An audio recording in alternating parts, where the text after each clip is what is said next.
The Election Commission of India has announced the 2024 Lok Sabha elections schedule, with voting set to begin on April 19 and results to be declared on June 4, 2024. The elections will be conducted in 7 phases spread over 44 days. The term of the 17th Lok Sabha Assembly will expire on June 16, 2024.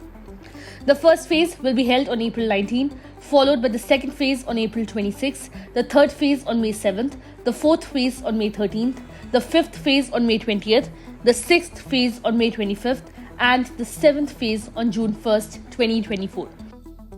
The first phase of elections will span across 21 states and UTs. The second phase will cover 12 states and UTs. The third phase will encompass 12 states and UTs. And the fourth phase will cover 10 states and UTs.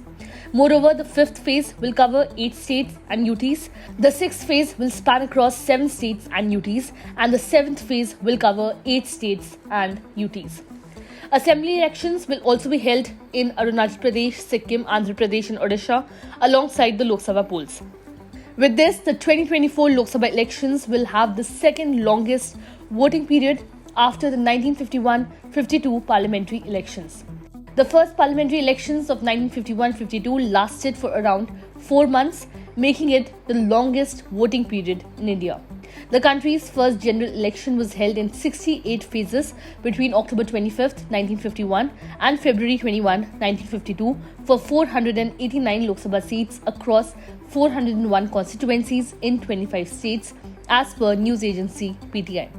During these elections, voters elected 1 member each in 314 constituencies and 2 members, 1 member from general category and 1 from scheduled caste or scheduled tribe categories, and 1 constituency elected 3 representatives. Multi-seat constituencies were, however, abolished in the 1960s. Himachal Pradesh voted in 1951 due to weather-related concerns, whereas the remaining states voted in February-March of 1952. No voting, however, took place in Jammu and Kashmir until 1967. Between 1962 to 1989, the duration of Lok Sabha elections was between 4 to 10 days. The shortest Lok Sabha election was held in 1980 from January 3rd to 6th, when Indira Gandhi was voted back to power. In 2004, the Lok Sabha polls took place in 4 phases spread across 21 days. In 2009, the general elections were held in 5 phases across a month. The 2014 general elections were held in 9 phases and took 36 days.